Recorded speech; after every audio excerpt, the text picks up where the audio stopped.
What is going on, guys? It's Says for Absalom here, and it is a cold, rainy, damp Thursday afternoon, and I really don't have anything to do. So I thought, why don't I just sit down and make a commentary? And before I get into it, this is a 35-0, I'm pretty sure, on Seatown using the assault kill streaks, and I'm pretty sure I get 2 off of Moab, and then the game ends, which is kind of bitch, but you know, you get what you get, and it's half decent. So I thought I'd use it, and it's kind of quick, and I don't really want to drag this on for so long because I have a couple things to talk about, and they're not that long, so I thought I'd pick a quick little game, and I hope you guys enjoyed that beginning clip, but let's get into it. So, the Black Ops 2 trailer was released a couple days ago, and I don't know about you guys, but I thought it was for Crisis 3. I mean, don't get me wrong, it looks really good. Like, it does look good. I mean, I do see a couple things that are going to be, like, I can already tell preemptively is going to be super overpowered. But, you know, you get what you can get, and it does look super good. Like, I understand Call of Duty is more like, oh, World War II and, like, Modern Warfare. Like, that's what they've done before. But I'm sure people said the same thing when they were doing, like, when Call of Duty 3 ended and they were going to Call of Duty 4. Like, it was so new, and I'm sure people were skeptical about it. Bleh, lost words.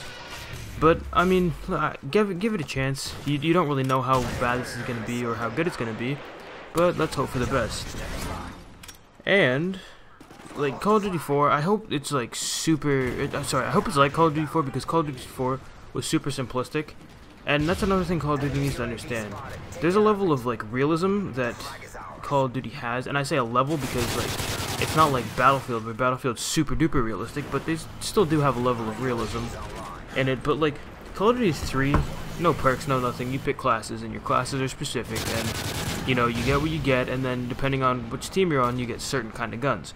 But Call of Duty 4 came out, and they set a whole new example, like perks and everything, and everybody says that Call of Duty 4 was like the best Call of Duty, and it was. Like, Call of Duty 2 is like probably a little bit better, but I didn't like the idea of Call of Duty 4 was absolutely phenomenal.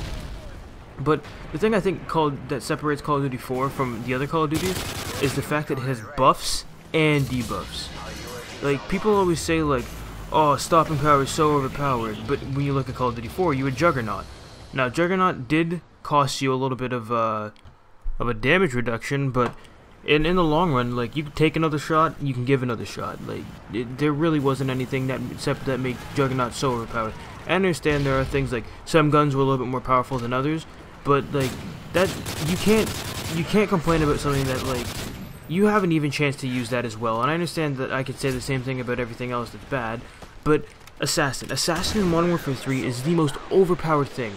Literally nothing electronic affects you. No UAVs, no nothing. Like, even EMPs set you apart. And I don't understand why EMPs do that, but, like, they should have a perk that allows you to see people that have Assassin on. And it's not like, oh, you can see them all the time, but, like, if they have Assassin on and you call in a UAV, you should be able to see them on that UAV, or the people with Assassin should not be able to call in a UAV, just to give them an even level of playing. Like, you don't get to see, like, you can't see them, they can't see you. And it does sound a little bit stupid, but I mean, if you're willing to put something into a game that allows it to be, like, super ridiculously, like, overpowered, like, oh my god, I worked so hard for that freaking EMP, but, like, I'm just gonna call it in and it's not gonna affect these guys. Like, that's the biggest piss off in the world. And I understand that even if you don't have it, you can still get kill streaks, but, like, come on, like, you have to wait till the EMP is over for you to call it in. And if somebody has an EMP or Assassin on and you call in an EMP and they're allowed to use their UAVs to see you, that's a total dick slap to the face. Pardon my French, but they just make it so ridiculously stupid. But I do hope that Black Ops 2 does turn out very well because I'm gonna put like $70 into it. And I might even get like the harder or higher editions of it. So I hope that there's not a lot of bullshit in it, and I'm pretty sure this game's coming to a close. I'm gonna wrap up what I have to say really quickly. Get shit on. But Treyarch, you never really, I never find your games disappointing, and I understand MP4 Jugs was a bit bitch, and Ghost was a bit bitch, but other than that, Treyarch games are games I can go back and play on forever. Like, I can still play Call of Duty 4 to a certain degree, I cannot play Modern Warfare 2 to a certain degree, and Modern Warfare 3 I can play when I have certain people playing with me, but Black Ops and World at War I can go back to whenever I goddamn feel like it, and I still kick ass. So Treyarch, please don't upset the community, and please don't upset me by bringing some useless sort of contraption to the game where it just makes it so ridiculously stupid and unplayable that it just makes your entire year's worth of creation go to garbage over something so minor.